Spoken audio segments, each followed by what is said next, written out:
നമസ്കാരം, പ്രവാസി മലയാളിയിലേക്ക് സ്വാഗതം. റാപ്പിഡ് പരിശോധനാ കേന്ദ്രം വലിയൊരു നേട്ടമായി.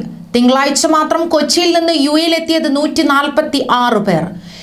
കൊച്ചി അന്താരാഷ്ട്ര വിമാനത്താവളത്തിൽ റാപ്പിഡ് കോവിഡ് കേന്ദ്രം തുടങ്ങിയതോടെ തിങ്കളാഴ്ച മാത്രമായി 146 പേർ യുഎഇയിലെത്തിയത്.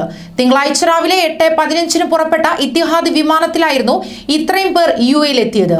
സിയാൽ മാനേജിംഗ് ഡയറക്ടർ എസ് സുഹാസിന്റെ ഇടപെടലിൽ കൊച്ചി അന്താരാഷ്ട്ര വിമാനത്താവളത്തിൽ റാപ്പിഡ് PCR പരിശോധനാ കേന്ദ്രം തുടങ്ങുകയും ചെയ്തു. കേരള മെഡിക്കൽ സർവീസ് കോർപ്പറേഷൻ അംഗീകരിച്ച ലാബ് ജൂൺ 28-നാണ് സിയാലിൽ തുടങ്ങിയത്. സിയാൽ 3-ാം ടെർമിനലിൽ സ്ഥാപിച്ചിട്ടുള്ള റാപ്പിഡ് പരിശോധനാ കേന്ദ്രത്തിൽ ഒരേ തവണ 200 പേരുടെ പരിശോധന നടത്താൻ സാധിക്കും എന്നതാണ് നേട്ടം. അരമണിക്കൂറിനുള്ളിൽ ഫലം കിട്ടുകയും ചെയ്യും. US സർക്കാരിന്റെ പ്രത്യേക അനുമതി കിട്ടിയവർക്കാണ് നിലവിൽ റാപ്പിഡ് PCR ഉൾപ്പെടെയുള്ള പരിശോധനാ സർട്ടിഫിക്കറ്റ് സമർപ്പിച്ച് യാത്ര പോകാൻ സാധിക്കുന്നത്. പ്രത്യേക അനുമതി എന്ന നിബന്ധനത്തിൽ വൈകാതെ ഇളവ് വരുമെന്നാണ് കരുതുന്നത്. യുഎഇയിൽ കൂടുതൽ ജീവനക്കാരുള്ള സ്ഥാപനങ്ങൾ ഇത്തരത്തിൽ യാത്ര ചെയ്യാൻ അപേക്ഷകൾ നൽകി തുടങ്ങി.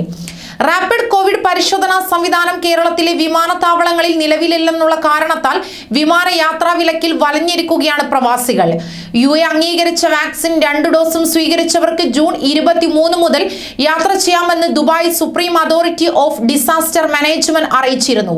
പക്ഷേ ദുബായ് പുറപ്പെടുവിച്ച യാത്രാ മാനദണ്ഡങ്ങളിൽ 48 മണിക്കൂറിനുള്ളിലുള്ള RT-PCR നെഗറ്റീവ് ഫലത്തോടൊപ്പം യാത്രയ്ക്ക് 4 മണിക്കൂറിനുള്ളിൽ റാപ്പിഡ് പരിശോധന കൂടി നടത്തണമെന്നുള്ള നിബന്ധനയുണ്ടായിരുന്നു. കേരളത്തിലെ വിമാനത്താവളങ്ങളിൽ റാപ്പിഡ് കേന്ദ്രങ്ങൾ ഇല്ലാത്തത് പ്രവാസികളുടെ യാത്ര പ്രതിസന്ധിയിലാക്കുകയായിരുന്നു.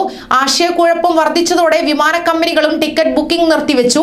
നിലവിൽ നയതന്ത്ര ഉദ്യോഗസ്ഥർ, UAE പൗരന്മാർ, ഗോൾഡൻ വിസയുള്ളവർ, സിൽവർ വിസയുള്ളവർ, ബിസിനസ്സുകാർ, പാർട്ട്ണർ വിസയുള്ളവർ എന്നിവർക്കാണ് ഇളവുകളുടെ യുഎഇയിലേക്ക് വരാൻ സാധിക്കുക.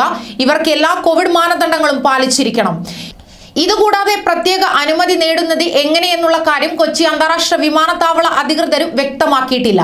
മാത്രമല്ല, പ്രത്യേക അനുമതിയോടെ ചാർട്ടേഡ് വിമാനത്തിലെത്തുന്നവർക്ക് UAE ആരോഗ്യ സുരക്ഷാ നിബന്ധനകൾ കർശനമാക്കി. കേന്ദ്ര സർക്കാരും ഗൾഫ് രാജ്യങ്ങളും തമ്മിലുണ്ടാക്കിയ ധാരണയനുസരിച്ചാണ് നിലവിൽ പരിമിതമായ തോതിൽ വിദേശയാത്ര സാധ്യമാവുന്നത്. ന്യൂസ് ഡെസ്ക്, പ്രവാസി മലയാളി.